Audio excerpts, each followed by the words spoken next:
Welcome back to real life stories. Hyderabad morning. Maheshwari గారు కిచెన్లో నుండి కూతుర్ని లేవమని పిలుస్తుంది. సారీ, అరుస్తుంది. అమ్మా, పిలుస్తున్నా, ఇంకా లేవకుండా ముసుగు తన్ని పడుకుంది హీరోయిన్ గారు. జగదీష్ గారు, మహేశ్వరి గారు అరుస్తుంటే మహినా కూతుర్ని లేపకు, అసలే నిన్న అలసిపోయి వచ్చింది అంటూ తన కూతురు గదిలోకి వెళ్తాడు. మొహం వరకు దుప్పటి కప్పుకొని పడుకున్న కూతురుని చూసి తను నా దగ్గరికి వెళ్ళి పక్కనే కూర్చొని తన తలని మురుతారు. మహేశ్వరి, మీరు గారాబం చేయబట్టే అది ఇలా తయారవుతుంది అంటుంది. అక్కడికి వచ్చి, అమ్మా, నా చెల్లిని ఏమనుకు, దానికి ఎప్పుడు లేవాలనిపిస్తే అప్పుడే లేస్తుంది, ఎందుకు తనని డిస్టర్బ్ చేస్తావు అంటాడు హీరోయిన్ పెద్ద అన్న పృథ్వీ. మహేశ్వరి గారు, అవునరా, ఇప్పుడు నేనే దాన్ని డిస్టర్బ్ చేస్తున్నా, త్వరగా లేవమన్నా, అది కూడా తప్పేనా? అతిథి, ఆయన ఈరోజు హాస్టల్ నుండి తారక వస్తున్నాడు కదా అత్తమ్మా, అప్పటి వరకు మన ఫేస్ చూడదు, అది మర్చిపోయారా అంటూ వచ్చింది పృథ్వీ భార్య అయిన ఆ ఇంటి పెద్ద కోడలు. మహేశ్వరి గారు, వాడు వచ్చేది ఎప్పుడో, కానీ ఇది మాత్రం లేవట్లేదే. అప్పుడే ఒక వ్యక్తి ఇంట్లోకి వచ్చి ఎటు వెళ్లకుండా డైరెక్ట్గా తన చెల్లి రూమ్కి వెళ్తాడు. అక్కడ అందరూ ఉన్న ఎవరిని పట్టించుకోకుండా తన చెల్లి దగ్గరికి వెళ్తాడు. తన అన్న వచ్చాడని తెలియగానే దుప్పటి తీసి తారక్ అంటూ తనని హక్ చేసుకుంటుంది. తారక్ తలపై చేయి వేసి, ఎలా ఉన్నావు అన్వి అంటే మన హీరోయిన్ పేరు అన్వి అన్నమాట. అన్వి, నేను సూపర్ రా, నువ్వు ఎలా ఉన్నావు అంటుంది. తారక్, నేను సూపర్ అని అన్వి నుదుట ముద్దు పెడతాడు. తారక్ని అందరూ పలకరించగా మహేశ్వరి గారు, రే చిన్నోడా, ఫ్రెష్ అయ్యారా, టిఫిన్ చేద్దు కానీ నువ్వు కూడా ఫ్రెష్ అయ్యారా అన్వి. తారక్ సరే అని తన రూమ్కి వెళ్తాడు. అందరూ కిందికి వెళ్ళారు. మహేశ్వరి గారు కూడా వెళ్ళబోతుంటే అన్వి సడన్గా వచ్చి మహేశ్వరి గారి బుగ్గుపై ముద్దు పెట్టి వాష్రూమ్కి వెళ్తుంది. నా బంగారం, నేను కోపంలో ఉంటే చాలు ఇట్టే కూల్ చేస్తుంది అనుకొని చిన్నగా నవ్వుకొని వెళ్ళిపోతుంది మహేశ్వరి. అన్వి రెడీ అయి కిందకి వచ్చేసరికి అందరూ డైనింగ్ టేబుల్ దగ్గర వెయిట్ చేస్తుంటారు. అన్వి వెళ్ళి పృథ్వీకి తారకి మధ్యలో కూర్చుంటుంది. జగదీష్ గారు అన్వి ఎదురుగా కూర్చుంటారు. మహేష్ గారు అదితి అందరికీ టిఫిన్ వడ్డిస్తారు. మహేశ్వరి గారు, తారక్, రేపు అంజు ఇంట్లో ఫంక్షన్ ఉంది. తారక్, హామా, రాహుల్ ఫోన్ చేసి చెప్పాడు. వదిన, చైతు ఎక్కడా, అందరూ కనిపించారు, మన బుల్లి ప్రిన్సెస్ లేదు. అతిథి, అది నీ మీద అలిగింది తారక్. ఏంటి, నా మీద అలిగిందా? దేనికి వదిన అంటాడు తారక్. లాస్ట్ టైం నువ్వు కాల్ చేసినప్పుడు దాంతో మాట్లాడలేదంట కదా, ఈసారి బాబాయ్ వచ్చినప్పుడు నేను అస్సలు మాట్లాడినని అలిగి రూమ్లో కూర్చుంది అంటుంది అతిథి. అయితే మనం కూల్ చేయాల్సిందే అంటూ చెయ్యి కడుక్కొని తన రూమ్కి వెళ్ళి బ్యాగ్లో నుండి ఒక బొమ్మ తీసుకుని అది కనిపించకుండా చేతులు వెనక్కి పెట్టి చైతు దగ్గరికి వెళ్ళాడు. తన రూమ్లో ఫోన్ పట్టుకొని యూట్యూబ్లో రైమ్ చూస్తుంది.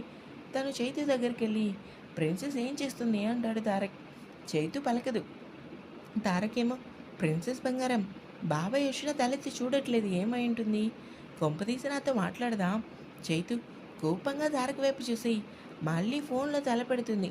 తారక్, అయ్ బాబోయ్, ఇదంతా కోపమే, వామ్మో, ఇలా అయితే నేను తట్టుకోగలనా? మాట్లాడు బంగారం, నేను నీతో మాట్లాడను అంటుంది చైతు. తారక్, ఎందుకు బాబాయ్తో మాట్లాడావు ప్రిన్సెస్ అని అంటాడు. నువ్వు మొన్న కాల్ చేసినప్పుడు నాతో మాట్లాడలేదు, అందుకే నీతో మాట్లాడను అంటుంది చైతు. అందుకే కదా దానికి సారీ చెప్తూ నీకోసం బాబాయ్ బార్బీడాల్ తెచ్చాడు అంటూ వెనక ఉన్న చేతుల్ని ముందుకు పెడతాడు తారక్. ఏ బార్బీడాల్, నా కోసం తెచ్చావా బాబాయ్ అని దాన్ని తీసుకోపోతుంది చైతు. దాన్ని వెనక్కి తీసుకుంటాడు.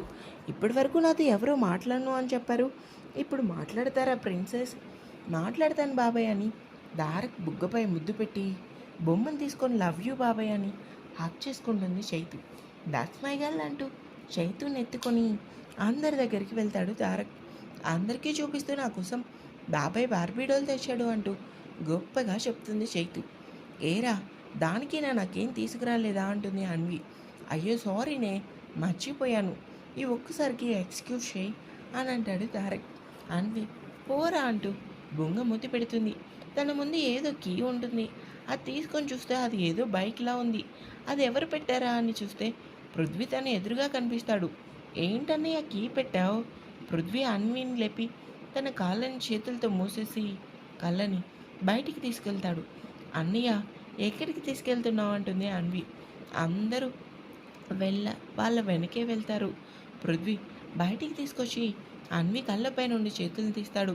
తన ఎదురుగా ఉన్న స్కూటీని చూసి షాక్ అవుతుంది. ఎక్సైటింగ్గా పృథ్వీని హక్ చేసుకొని, థ్యాంక్స్ అన్నయ్య, థ్యాంక్ యూ సో మచ్, నా ఫేవరెట్ స్కూటీ తెచ్చావు అంటుంది అన్వి. ఎప్పటి నుండో అడుగుతున్నావు కదే, అందుకే కొన్నాను అని అన్వి తలనింబరుతూ, హ్యాపీనా అంటాడు పృథ్వీ. చాలా హ్యాపీ అన్నయ్య అంటుంది అన్వి. పృథ్వీ అన్వి కోసం స్కూటీ తీసుకున్నందుకు అందరూ హ్యాపీగా ఫీల్ అవుతారు. మహేశ్వర్ గారు, అన్వి గుడికెళ్ళి పూజ చేయించు. అలాగే అమ్మా. అత్త, నేను కూడా వస్తూ అంటూ తారక్ దగ్గర నుండి అన్వి దగ్గరికి వెళ్తుంది. చైతుని స్కూటీలో సీట్ ముందు నించోపెట్టి తను హెల్మెట్ పెట్టుకుంటుంది అన్వి. అది చూసి అత్త, నాకు కూడా పెట్టవా అది అంటూ అన్వి పెట్టుకున్న హెల్మెట్ వైపు చూపిస్తుంది చైతు. అయ్యో, ఇది ఒక్కటే ఉంది కదా, ఎలా ఉండు, ఇది తీసి నీకు పెడతాను అంటూ తన హెల్మెట్ తీయబోతుంటే పృథ్వీ అన్వి, ఇంకోటి ఉందిరా అని స్కూటీ షీట్ ఓపెన్ చేసి ఇంకోటి తీసి చేతికి పెడతాడు. ఎందుకైనా మంచిదని రెండు తీసుకున్నా. అన్వి, నువ్వు గ్రేట్ అన్నయ్య అంటుంది. అత్త రా, మనం గుడికి వెళ్దామంటుంది చైతు.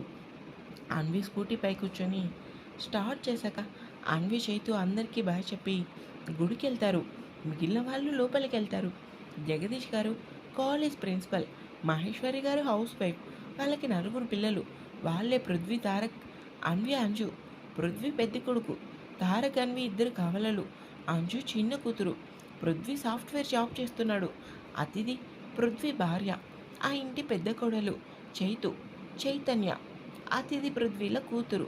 3 ఇయర్స్ ఉంటాయి. తారక్ జాబ్ పరంగా చెన్నైలో ఉంటాడు. అన్వి చదువు పూర్తి చేసుకొని క్లాసికల్ డాన్స్ టీచర్గా వర్క్ చేస్తుంది. అంజు పెళ్లి చేసుకొని అత్తారింట్లో ఉంది. రాహుల్ అంజు భర్త.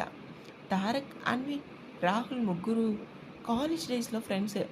అమ్మయ్య, హీరోయిన్ ఇంట్రడక్షన్ అయిపోయింది. హీరోని నెక్స్ట్ అప్డేట్లో తీసుకొస్తాను.